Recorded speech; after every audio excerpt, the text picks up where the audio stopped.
Eu me chamo Helena Maldonado, sou brasileira e filha de peruanos. Sou uma pessoa idosa e também com uma saúde frágil. Por causa do tamanho de meu testemunho, que é muito grande, não irei mandar por áudio por ser cansativo para a minha voz, que é fraca, e estarei mandando por escritos. Sou uma ex-bruxa que tive experiências sobrenaturais, e irei revelar o que está em oculto no mundo espiritual, que também pode ser chamado de mundo invisível. Eu fui uma bruxa que serviu a Satanás há mais de 20 anos. Como meu testemunho é longo, é a experiência de uma vida que daria quase 30 livros. Irei escrever os relatos mais importantes para me lembrar de falar. Minha filha disse: "Mãe, escreva um livro das suas experiências que irá vender muito." Eu disse: "Minha filha, se eu vender um relato desses, os mais pobres não terão condições para comprar e nunca saberão o que Satanás faz em oculto. E os ímpios, como vão se converter? Se já não tem interesse de ouvir um relato desses, não vai gastar um centavo no meu livro. Eu prefiro relatar o meu testemunho e postar em uma página na internet para que o mundo inteiro saiba de todas as armações de Satanás." Se você não acredita, o mundo espiritual não muda. Se você diz que é mentira, a minha família é a prova de quem eu fui por conviver comigo.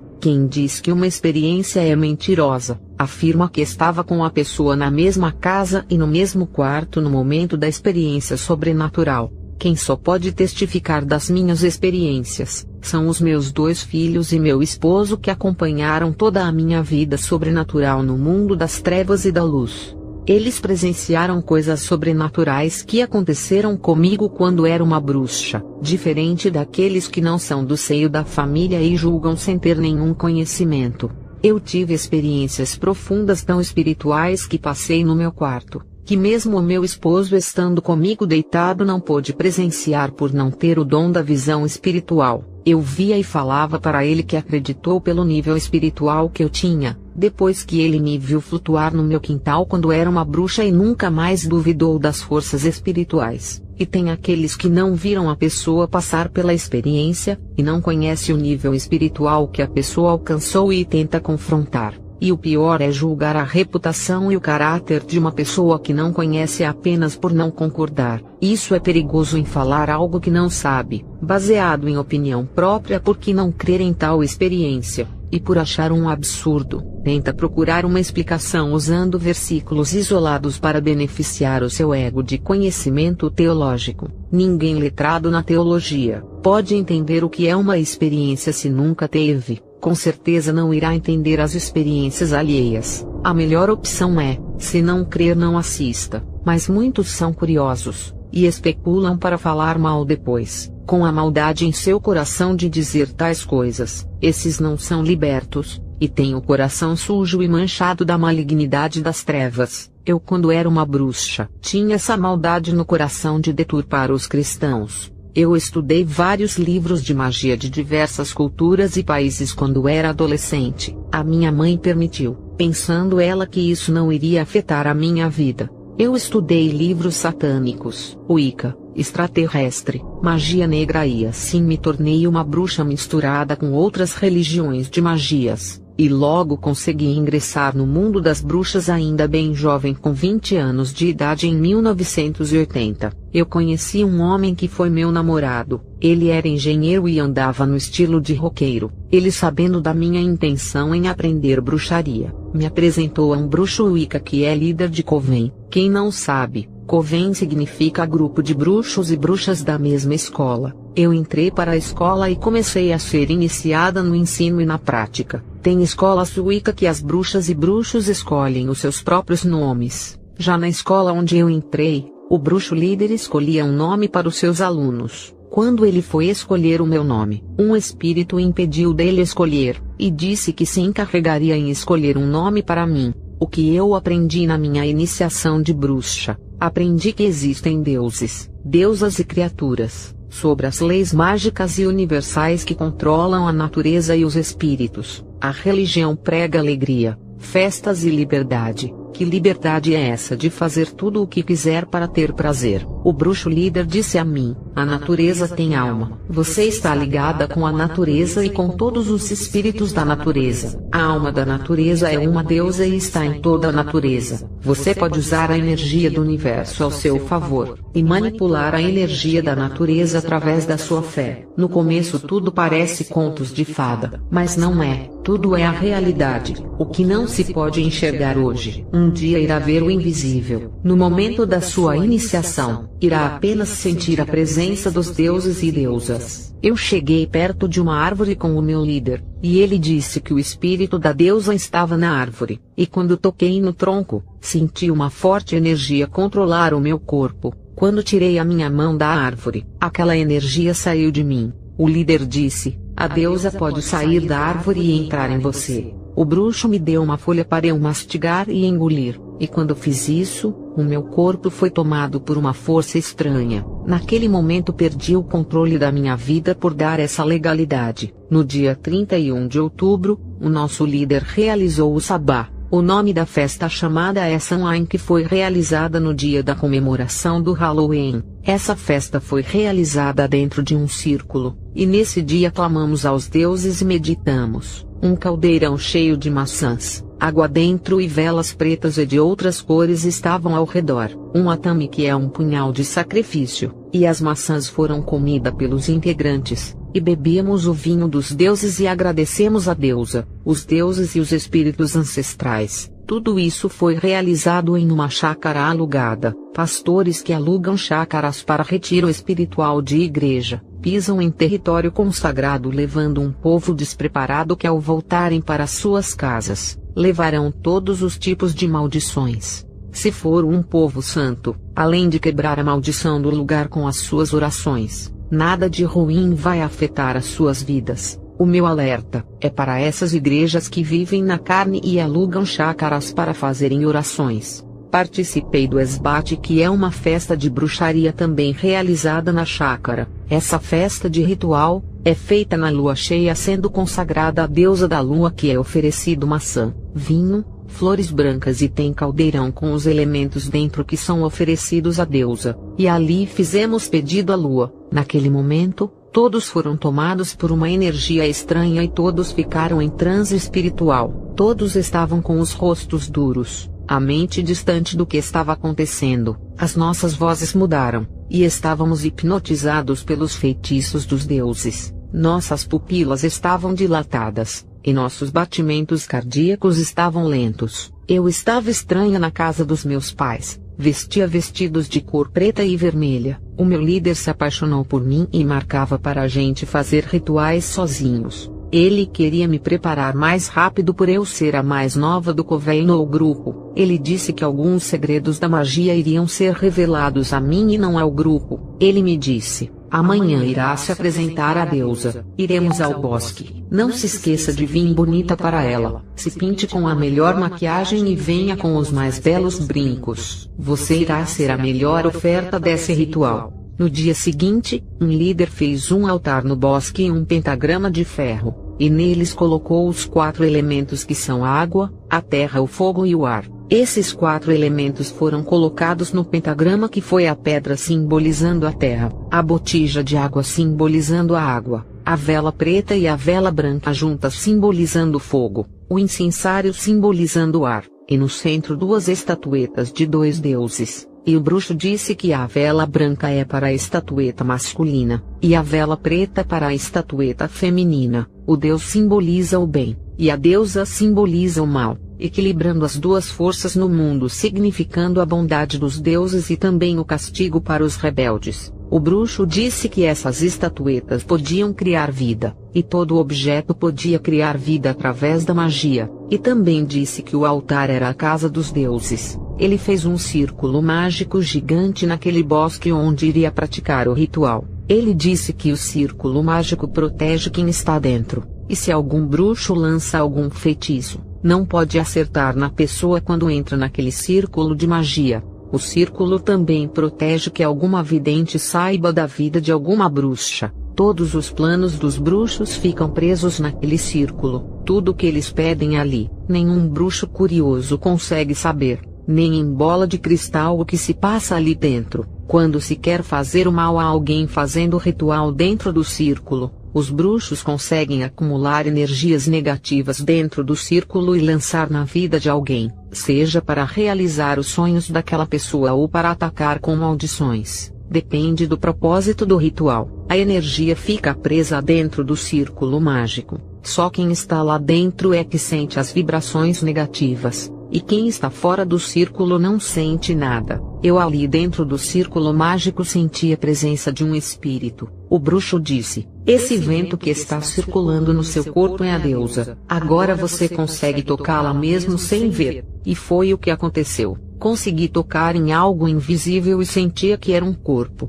O bruxo disse: "Quando os 4 elementos são reunidos acontecerá a manifestação dos espíritos, e a sua vontade perto deles é realizada."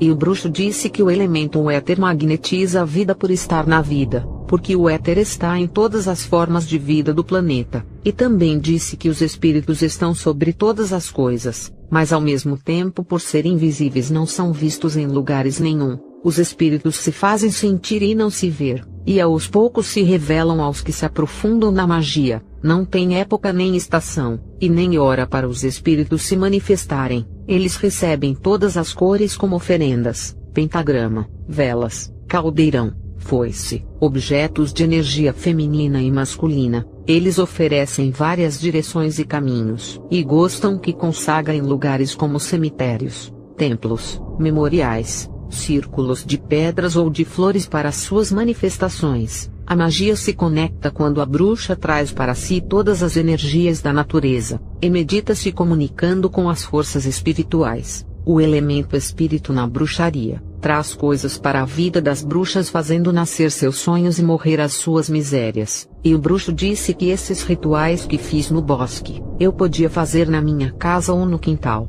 E ainda disse que se eu construísse um altar de ritual em meu quarto, ali seria a casa dos deuses e espíritos. Sabendo das intenções do bruxo, eu saí da sua escola. Não queria deixar o meu namorado para ficar com ele, e a partir desse dia comecei a fazer esses rituais dentro do meu lar, o que trouxe perturbações para os meus pais. E os meus pais, com medo de mim, me mandaram embora. Tive que morar na casa desocupada de um tio meu, onde transformei aquele lugar em casa de demônios. Um demônio que se passa pelos deuses apareceu em minha casa com uma forma humana. Ele era loiro, e usava terno e gravata. Esse homem colocou a mão em minha cabeça e disse: "Seu nome será Agnes a partir de hoje." Eu fui batizada com esse nome, e depois o mesmo homem apareceu a mim na forma de um índio e me trouxe uma ordem para eu fazer. Meses depois me apareceu na forma de um padre, e eu pensei que era outra pessoa, e ele se revelou dizendo: "Não se lembra de mim não, eu que lhe dei o nome de Agnes." E naquele momento ele disse: "Eu serei o seu espírito guardião." Outros dias ele apareceu com a forma de uma linda mulher para me transmitir uma mensagem. Outro dia ele tomou a aparência do meu pai e veio no meu portão. Eu levei um susto, até porque, o meu pai, por ter medo de mim, nunca veio me visitar, e naquele dia eu até fiquei alegre, mas o espírito se revelou quem era para minha decepção. E depois, no outro dia ele veio na forma da cantora Carmen Miranda, que já era falecida há muito tempo. Eu pensei que tratava da alma dela que estava entre nós, e logo aquele espírito assumiu a forma do apresentador Faustão. Como Faustão está vivo, eu já sabia que não era o espírito dele, e que se tratava do espírito guardião. Essas são as várias facetas que os demônios usam para enganar os adeptos do espiritismo, se passando por quem já morreu. Um mesmo demônio pode aparecer com várias formas diferentes de diversas pessoas mortas ou vivas. Eu disse a ele: veio na forma de Carmen Miranda, porque o espírito dela que está vagando não se manifestou, e veio o Senhor se passando por ela. Afinal, os espíritos dos mortos ficam entre nós, ou não podem ficar mais na Terra. Eles vão para outros planetas, dimensões ou planos espirituais. O espírito sem querer acabou revelando algo para mim, de que os mortos não voltam mais. Ele disse: os espíritos de todos que morrem vão para o céu, que é o nosso lar, por isso que eles não voltam mais. Quando eu descobri que os espíritos dos mortos não voltam mais, o demônio poderia revelar que uns vão ao céu, e outros ao inferno. Ele mentiu dizendo que todos vão ao céu, e ocultou a existência do inferno como se não existisse. Esse é o objetivo deles. Anos mais tarde, por me tornar uma bruxa importante para a obra das trevas, um deles me levou ao inferno. Essa parte irei relatar mais para frente quando me afundei no mundo da escuridão. Tudo que o bruxo me disse estava acontecendo. O que era invisível já não era mais. As cortinas espirituais do mundo das trevas tinham se aberto aos meus olhos. O que irei falar aqui é a respeito de como eu manipulava magia através dos elementos naturais. Não se escandalize. Isso faz parte das revelações ocultas das coisas intermediárias que me davam poderes, as coisas que mediavam uma jovem aos espíritos sombrios do ocultismo. Eu comecei a fazer magias, manipulando os 4 elementos tanto para fazer o bem,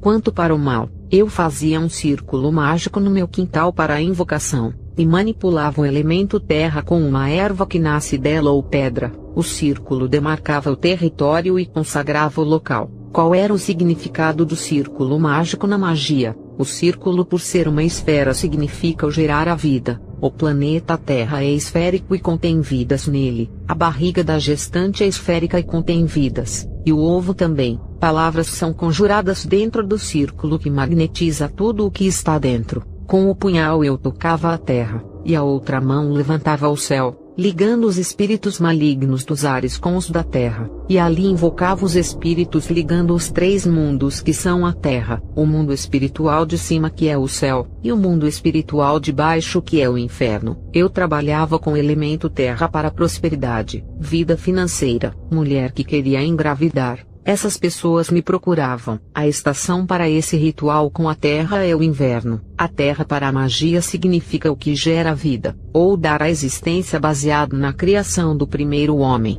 E ao pó retornaremos voltando à terra de novo. A terra se pode tocar, e nela se constrói casas, e a alimentação que dá comida que por ela nasce chamada de feminina, por ser geradora da vida. Os bruxos chamam de mãe terra por prover tudo, todos os bens da terra, a fertilidade, comida e tudo o que há na terra. A terra para a bruxaria significa direção ao norte, igual aos navios perdidos em alto mar, e usam a bússola em direção ao norte. Os rituais para o elemento terra é à meia-noite, que é a hora dos segredos das trevas. É nesse horário que as bruxas se reúnem para obter conhecimento dos espíritos. Os lugares da terra para a invocação são porões, tocas, fossos, nomes que representam a terra, argila, e caminhar sobre a terra consagrada para obter energia dela. O fundo da terra é escuro, e revela segredos ocultos e mistérios da escuridão embaixo da terra que é pura treva ou inferno, e os cristais que pertencem à terra são usados para a conexão com os espíritos. Em uma escavação na terra, no fundo se encontram pedras preciosas que significam para a bruxaria, algo de importante que vem do fundo da terra onde não se pode ver, e tem que escavar para descobrir até achar as pedras preciosas. À meia-noite, esses segredos ocultos do fundo da terra são revelados aos bruxos, e as manifestações invisíveis são trazidas à realidade.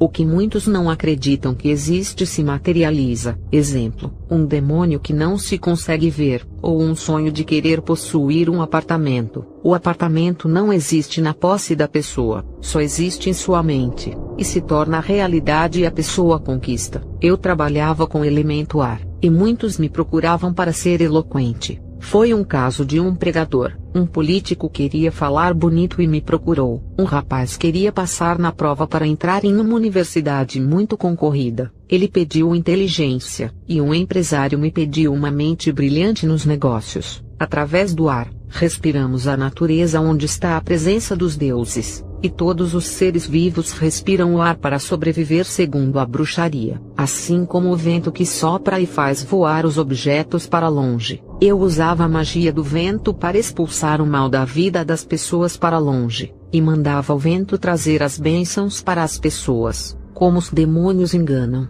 eu fazia a magia do vento, para atirar da paralisação a vida das pessoas que não andava para frente, e pedia para o vento da magia movimentar tudo o que estava parado, e empurrar a pessoa para frente em busca do sucesso. E quando queria roubar a bênção de alguém, fazia um ritual com o meu próprio ar. Quando inspirava para dentro, eu trazia todas as qualidades, a alegria da pessoa para mim, e quando expirava para fora, lançava minha tristeza e toda a carga negativa para a pessoa. Eu inspirava e absorvia o da pessoa, e expirava e lançava para fora o meu, e a outra pessoa absorvia. O ar para a bruxaria é aquele elemento que não se pode pegar por ser invisível, e não se pode tocar. Se expande e se manifesta através da massa, liga o céu e a terra por se formar nos ares. O ar é o sopro de vida da deusa segundo a bruxaria. Ela assopra o ar, e traz a energia da vida do céu à terra trazendo objetos sem vida e traz a vida. Exemplo, uma boneca.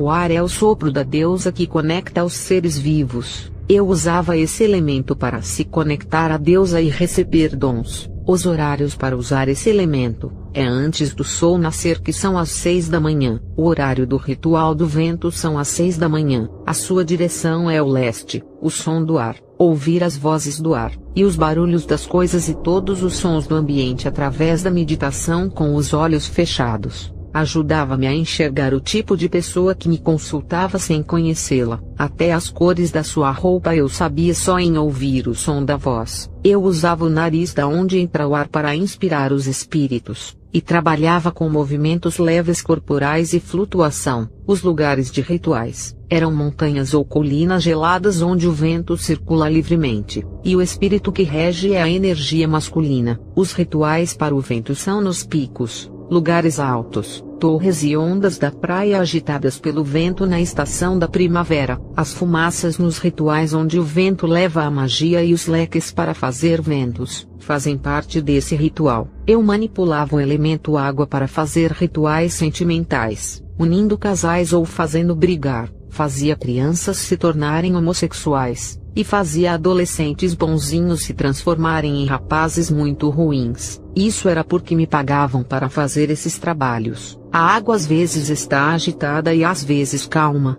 Significa a constância e inconstância que tem energia para fazer uma pessoa ser destruída com o álcool, drogas e outras coisas, e também pode fazer a pessoa ser bem-sucedida em tudo. A água na bruxaria purifica e limpa os caminhos, e também os bruxos usam para curar as pessoas. A água é por fazer parte do corpo humano e fazer a composição do sangue. É importante para a bruxaria. O nosso corpo não sobrevive sem água. A água simboliza o sangue da deusa para os bruxos e também a energia feminina. A água tem direção ao lado oeste, assim como a água passa por 3 estados: líquido, sólido e gasoso. O ar para a bruxaria significa a passagem da vida e a morte, e depois da morte da pessoa tem a passagem da alma para o mundo espiritual. A água é como espelho que vê o mundo espiritual. Ela é a porta do outro mundo. Eu fazia ritual, e através das vasilhas de água podia ver a vida da pessoa toda,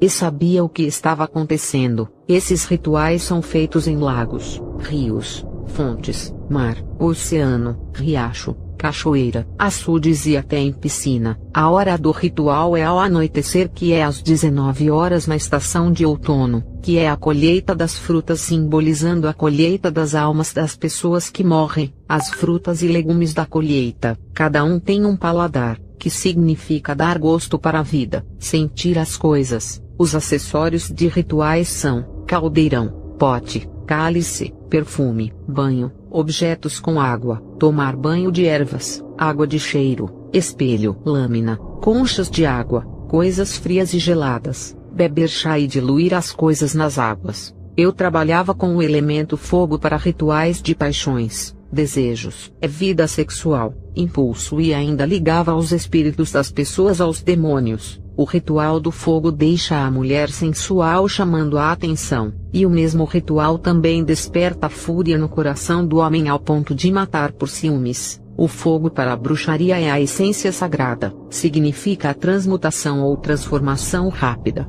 Um fogo consegue transformar uma floresta em cinzas rapidamente e sem controle. Assim é na vida de uma pessoa, a mudança vem rápida, e as consequências vêm descontroladas. Na bruxaria, o fogo é o elemento mais espiritual que dá autoridade para qualquer bruxo no mundo espiritual, e dá um grande poder de vidência e conexão com o mundo das trevas. Aumenta a visão espiritual através dos olhos da alma, tendo intuição sobre as coisas, sabendo o passado, presente e futuro. O diabo pode até saber do passado e presente porque ele viu com os seus próprios olhos, mas não sabe do futuro. Só Deus tem o controle do dia e do amanhã sobre nossas vidas. É sobre o futuro das pessoas que o diabo mente por não saber o que irá acontecer. A energia que opera é a masculina, através do ritual com o fogo queimando fotos e peças de uma pessoa. O bruxo consegue aniquilar um feitiço ao contrário, ajudando uma pessoa que foi enfeitiçada ou destruir a pessoa, já que o fogo simboliza a destruição. Pode destruir o mal na vida da pessoa ou destruir as bênçãos, ou até mesmo matar a vítima. Isso é a forma que o diabo tem de enganar para que o bruxo consiga seguidores para ele. Os locais onde são feitos esses rituais são em lugares onde há luzeiros, muitas velas acesas,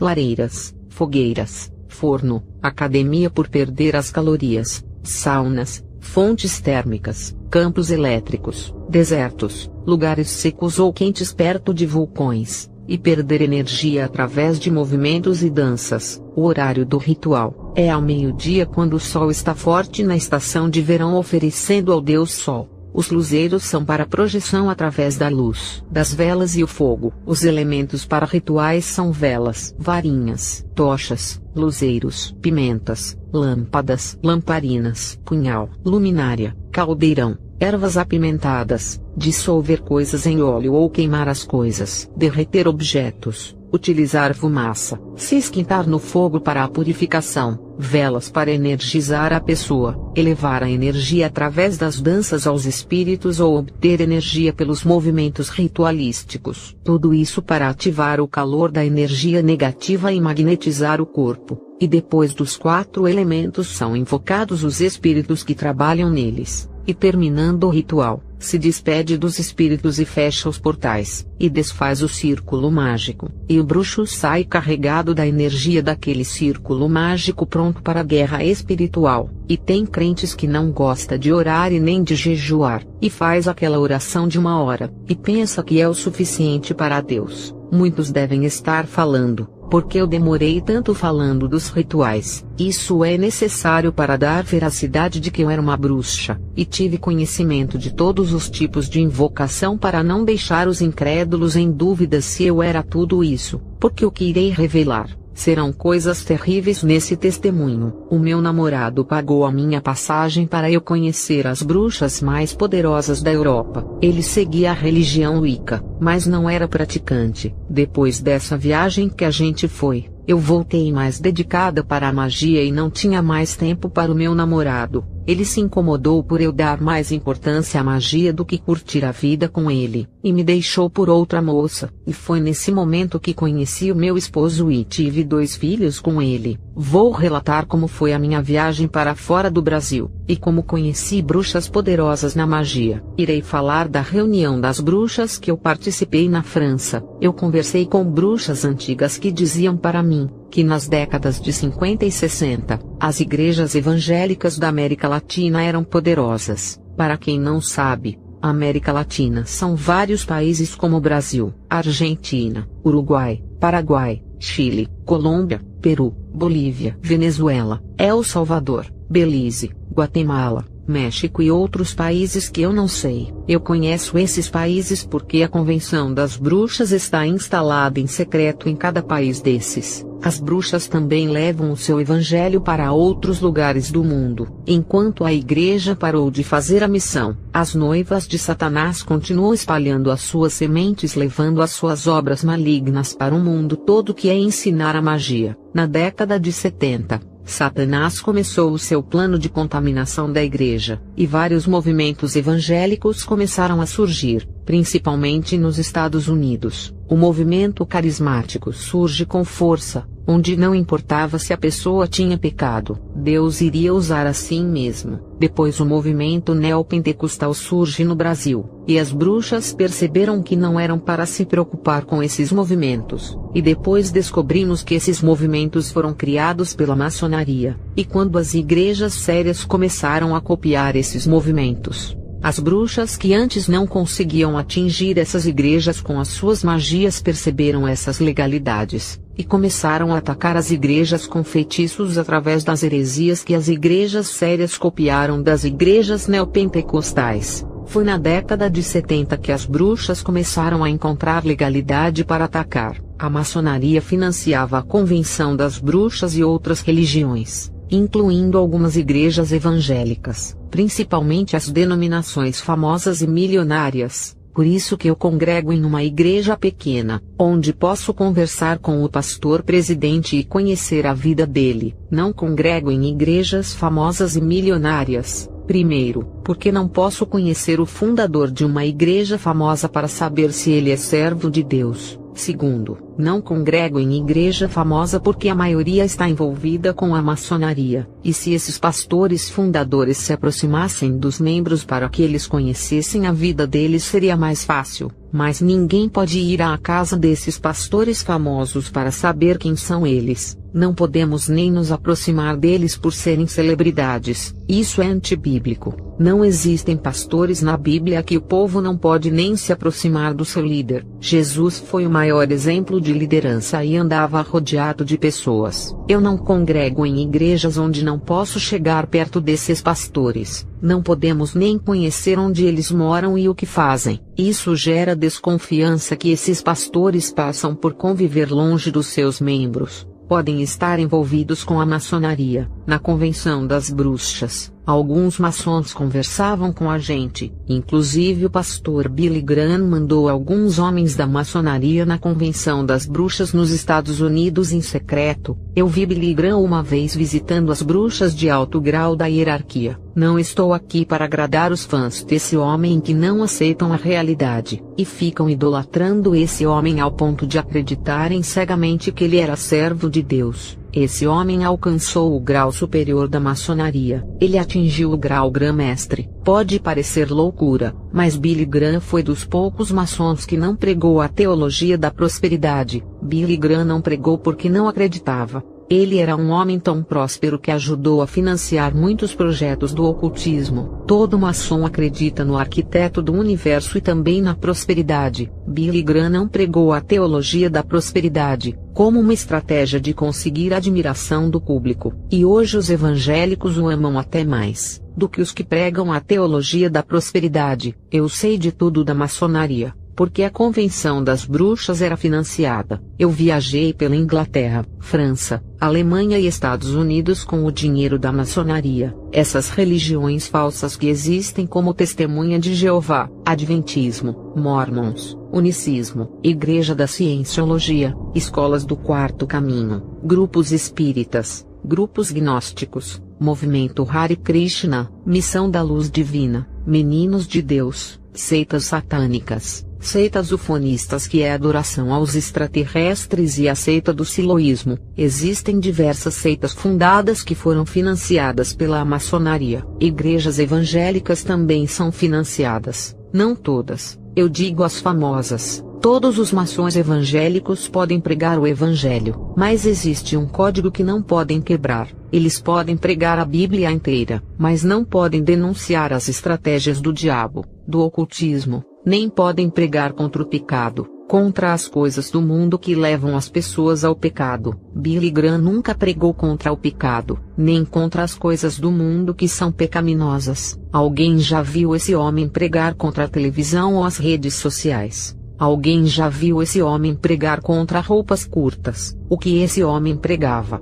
era que Jesus salva e que ele é amor e misericórdia, mas esqueceu de pregar que ele manda para o inferno. Esse homem pregava muito sobre a graça, mas nunca exortou a renunciarem o pecado. Ele não pregava a prosperidade, mas também não pregava que o dinheiro é a raiz do mal. Billy Graham estava cumprindo o código da maçonaria que não pode pregar tudo o que está na palavra de Deus. A década de 70 foi um tempo que a maçonaria queria contaminar as igrejas que não tinham aliança com eles. Na década de 80, a maçonaria já estava se infiltrando dentro das igrejas, e na década de 90 foi aumentando esse crescimento da maçonaria e também as heresias cresciam. No ano de 2000, a maioria das igrejas foram influenciadas pela maçonaria. Os cultos já não eram santos, ficando muito modernos. Alguns cultos tinham luzes pisca-pisca parecendo um salão de músicas do mundo. Os cultos já eram oferecidos de qualquer jeito. A nudez aumentou dentro da igreja. O povo antes entrava na igreja com muito respeito e bem trajados, com roupas bem decentes, e depois as mulheres começaram a pensar que a igreja era desfile de moda, e começaram a exibir os seus belos vestidos curtos e apertados, e as igrejas perderam a característica de uma igreja de verdade. Hoje parecem salões de encontro, onde as pessoas que não têm compromisso com Deus se reúnem, e cantam louvores modestos e uma pregação sem vida. A maçonaria vem lutando há mais de 30 anos para contaminar as igrejas. Vocês têm que acordar, igreja. Olha a frieza espiritual nos cultos. Não tem mais batismo, não há mais milagres, e nem a presença do Espírito Santo o povo sente. Os cultos mudaram e vão continuar piores, porque essa é a tendência. A maçonaria está lutando para deixar as igrejas com templos abertos, mas sem Deus operando, e não há nada que a gente possa fazer. As igrejas fizeram aliança com a maçonaria, e não vão romper esse ligamento porque é vantajoso, e Deus não vai operar enquanto as igrejas não romperem com a maçonaria. A luz não pode combinar com as trevas e a igreja não pode servir a dois senhores. Vocês têm que sair dessas igrejas, porque elas foram entregues nas mãos dos maçons. Procurem uma igreja pequena onde vocês podem conhecer o pastor fundador, e saber quem é ele. Eu aprendi o que é o Evangelho da Verdade quando era bruxa na década de 80, quando as igrejas ainda eram fortes, quando milagres aconteciam tendo batismo com o Espírito Santo e o pecado não entrava. Nessa década, quando me tornei uma bruxa, os demônios falaram tudo para as bruxas, eles revelaram as pregações que não gostavam e também sobre os tipos de cultos que eles odiavam, dos louvores que eles não suportavam ouvir e da maneira que os crentes viviam, que era uma vida consagrada a Deus e de renúncia ao mundo. E esses demônios sonhavam de mudar o jeito de cultuar a Deus e colocar os louvores gospels dentro das igrejas. Todo o plano deles de mudar as pregações e o modo dos crentes se vestirem, na época, era apenas um projeto que estava no papel, e hoje é realidade. Essas coisas se cumpriram nos dias de hoje. As pessoas que aceitam a Jesus com esse evangelho corrompido não se converteram de verdade. As pessoas são levadas pela emoção de um louvor cantado, ou uma pregação do medo cheia de manipulação. Esses cursos de homilética e oratória que são cheias de técnicas humanas para convencer as pessoas a aceitarem a Jesus, e o Espírito Santo que convence o homem do pecado e juízo. Onde fica? Estão vendo igreja aonde o Evangelho chegou? Essas pregações baratas são cheias de manipulações. Tudo o que está acontecendo nas igrejas não é por acaso, nada é normal. Existem planos estratégicos de contaminação e mentes brilhantes e diabólicas no controle. A maçonaria sabia que não podiam fechar os templos, e mesmo que fizessem, o povo iria se reunir em outros lugares e manter a santidade. E a maçonaria teve a ideia de que a maior derrota da igreja não seria fechar os templos e nem matar os crentes. Isso não funcionou no Império Romano. A maçonaria estudou a Bíblia, e percebeu que o povo de Israel se afastava de Deus para adorar outros deuses. A maçonaria percebeu que todas as vezes que o povo de Israel trocava o seu Deus pelos deuses feitos por mãos humanas, Deus se afastava de Israel e os entregava aos seus inimigos. E a maçonaria percebeu que tudo aquilo que afasta os homens de Deus desperta a ira divina. O pecado sempre afastou os homens de Deus, e a idolatria é um tipo de pecado que Deus abomina. E hoje a idolatria é qualquer coisa que lhe afasta de Deus, e se coloca como primeiro em sua vida. O pecado tem sido um Deus que ninguém quer deixar por ser prazeroso, e foi o pecado que a maçonaria infiltrou na igreja. A tecnologia passou a ser um Deus que rouba o tempo das pessoas. Os videogames viciam as crianças, filmes e seriados da Netflix os jovens, as novelas e filmes de romance viciam as mulheres e o futebol os homens. A tecnologia tornou-se um Deus que tira o prazer da igreja de orar e estudar a palavra de Deus. A igreja está em batalha espiritual, mas está sendo ferida, e a cada ano perde essa guerra espiritual. A maçonaria é um guerreiro forte que foi fundada para derrotar a igreja. A maçonaria é a única religião que não combate as outras religiões. Qualquer pessoa, sendo bruxa, feiticeiro, satanista, espírita, budista ou de qualquer religião, não precisa deixar as suas crenças para entrar na maçonaria. Até os evangélicos não precisam deixar as suas igrejas para se tornarem um maçom. A única religião que não proíbe ninguém deixar a sua crença para fazer parte da maçonaria, os famosos Illuminatis, que são as 13 famílias que controlam o mundo e governam por detrás dos políticos. Esses homens são chamados de elite mundial, senhores do dinheiro, donos do petróleo e das grandes multinacionais. Os Illuminatis também são chamados de governo invisível, porque estão controlando o mundo sem ninguém saber. Eles são chamados de governo das sombras por controlar os presidentes e ministros. Na bruxaria, a gente chamava de mão oculta. Esses homens seguem a religião da maçonaria e as controla. Todos os maçons do último grau são submissos aos Illuminatis, que têm muito mais poder aquisitivo. Tanto os Illuminatis quanto os maçons têm pactos com os demônios que ditam as regras e passam os planos do inferno para esses homens executarem na terra. Tudo de ruim que vem acontecendo na igreja, ela está manchando as vestes nupciais e está doente espiritualmente graças aos planos dos Illuminatis e à maçonaria. Eles deram uma maçã envenenada, e a noiva de Jesus aceitou e comeu esse fruto da falsa doutrina, falso louvor, falso culto, falsa adoração, falso mover do espírito, falsos pentecostes e falsas conversões realizadas por um emocionalismo ou pela técnica de oratória. Quem já assistiu o desenho da Branca de Neve, sabe o que estou dizendo. A Branca de Neve, moça pura que aceita a maçã envenenada da bruxa sem desconfiar, e na sua inocência morde a maçã e cai adormecida. Aquilo ali foi uma zombaria feita à Igreja de Deus, que se alimentou do falso evangelho, que é a maçã envenenada, e a bruxa é a maçonaria que criou esse evangelho e envenenou a igreja. A maçã aparentemente era bonita, mas continha veneno. O falso evangelho entrou dessa maneira nas igrejas sérias com uma boa aparência. A maçonaria criou várias igrejas para que as outras igrejas sérias imitassem, e foi o que aconteceu. As igrejas sérias começaram a chamar os ministros das igrejas criadas pela maçonaria para pregarem nos altares, e isso causou uma ferida de morte no seio da igreja, e se espalhou igual a um câncer.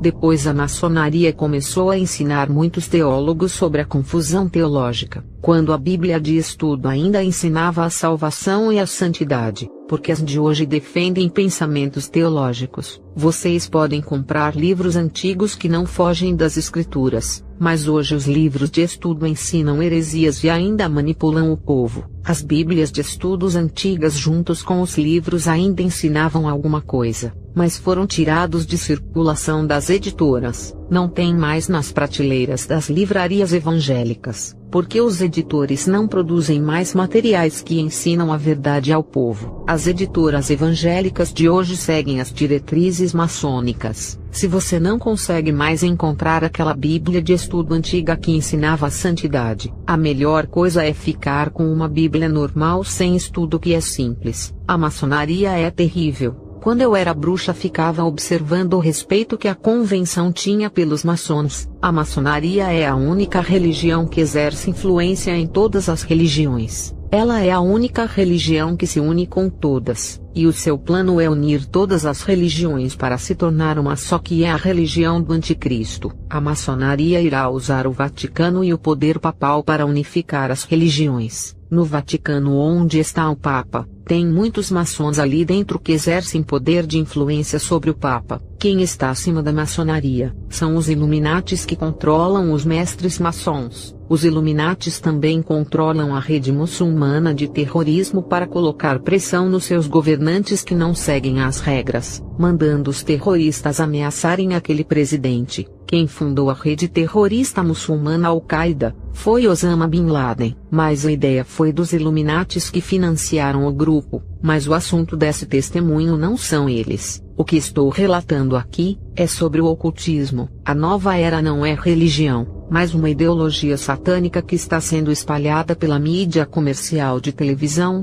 propaganda de uma marca. A nova era está tendo seus ensinos espalhados em filmes, novelas, séries, desenhos e seriados. A maçonaria trabalha com os ensinos da nova era, e até as igrejas estão pregando esses ensinos e colocando nas suas teologias. A contaminação é global, e está atingindo a massa evangélica. Satanás nesse final dos tempos não está brincando, e vai atacar muito usando a palavra de Deus para confundir. Quando eu era bruxa, todo esse plano a maçonaria revelou para as bruxas. Os maçons disseram que todo esse plano foram passado para eles pelo arquiteto do universo para destruir a igreja. Segundo eles, o povo evangélico é o câncer do mundo que tem que transformar eles em outra coisa. E as igrejas de hoje foram transformadas, e estão parecidas com os templos maçônicos na forma de ensinar o povo. Todo esse plano veio do inferno. Os demônios passaram as suas estratégias aos mestres da maçonaria, revelando seus planos para mudar a igreja. E quando outro evangelho que não é o de Cristo entra na igreja,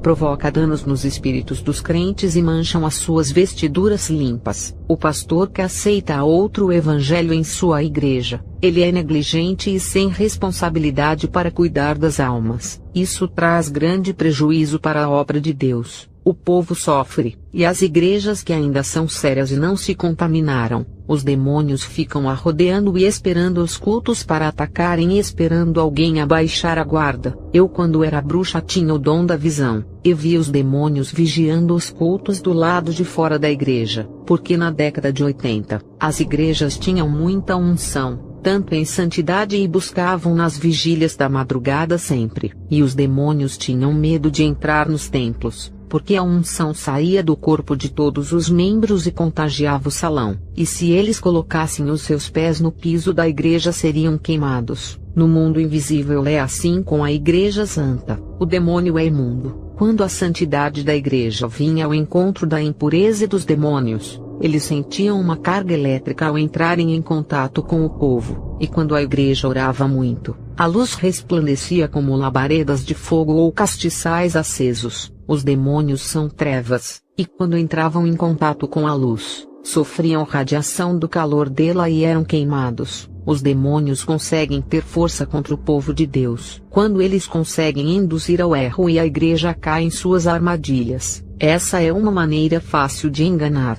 Quando o povo abre legalidade no mundo espiritual igual a falsa adoração, falsos louvores, falsos cultos, falsa oração e falso evangelho. Quando um desses conjuntos entram na igreja, já abre uma legalidade para os demônios entrarem na igreja. O problema não são eles entrarem na casa de oração, porque os ungidos que não dão legalidade podem expulsar, ou eles não resistem à presença de Deus e saem. Eles podem até entrar na casa de oração, mas são derrotados lá mesmo no território santo. Quando eu falo de entrar na igreja, estou me referindo a controlar o culto, as pregações, louvores, dominando os corpos de quem está no altar na hora de edificar a igreja e realizar mover do Espírito fazendo cair falso fogo. A adoração, louvores, cultos, oração e a pregação tem que estar dentro das Escrituras. Nada de invenção humana ou criatividade das coisas do mundo que são introduzidas nos cultos. Quando em um culto santo é colocado coisas modernas como luz piscando, coreografia corporal igual tem em salões de dança, teatro de peças que os atores satânicos fazem, ou danças iguais tem em salões do mundo, esses cultos se tornam imundos para Deus e abominável, e aonde tem todas as formas de impurezas, ali também estão os demônios acompanhando. O altar é onde vai sair a palavra de Deus para alimentar o povo. Se os demônios assumem o altar, não tem mais palavras de vida, mas palavras de morte. Os demônios querem todos os altares das igrejas para espalharem as suas mentiras através de ministros que são de Deus, e foram enganados ao oferecerem outro evangelho. Isso pode acontecer sem ele ter noção, até por sua inocência, inconscientemente ou falta de domínio nas Escrituras. Podem pregar outro evangelho e matar as ovelhas. E tem aqueles ministros maçônicos que estão infiltrados nas igrejas e fazem isso de propósito. Eu era uma bruxa que conseguia entrar em igrejas que faziam cultos modernos, e as legiões de demônios me seguiam e ficavam comigo dentro desses cultos até o final. E esse sempre foi o projeto dos demônios, de mancharem a pureza dos cultos que são oferecidos para Deus. Na década de 80, quando eu me tornei bruxa, era mais difícil isso acontecer nos cultos. Já nessa geração, os demônios conseguem deixar os cultos imundos de 95% das igrejas. No livro de Lucas 18, versículo 8,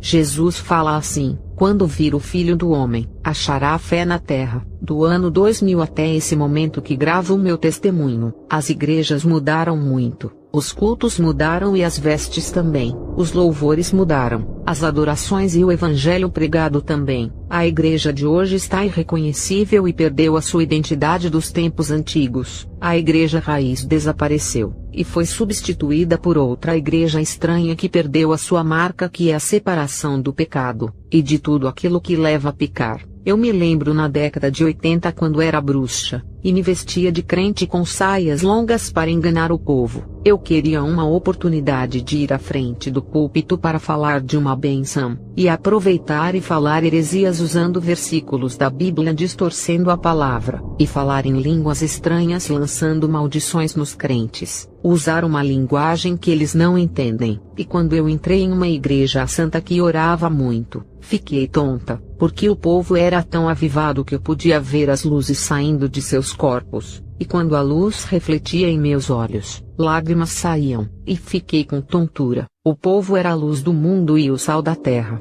porque eram diferentes dos povos do mundo, e quando eu percebi que iria cair, fui embora do culto. Se eu ficasse na igreja, minha máscara iria cair, e a farsa de cristã não iria muito longe. As bruxas na época passaram muita dificuldade para corromper as igrejas e recebiam tiros de fogo ardente. Foram poucas igrejas que conseguimos corromper, porque o povo dessas estavam despercebidos. Teve uma igreja séria que pregava o evangelho verdadeiro. O pastor não vigiou, e confiou em nós cedendo para trabalhar na obra. Era eu e mais 5 bruxas disfarçadas de crentes bem vestidas sem nenhuma maquiagem, brincos e com roupas bem comportadas e com Bíblia nas mãos. O pastor ficou alegre por ter 6 missionárias em seu ministério. Ele e a sua igreja foram enganadas, e a heresia entrou por nossa causa. Lançamos profecias em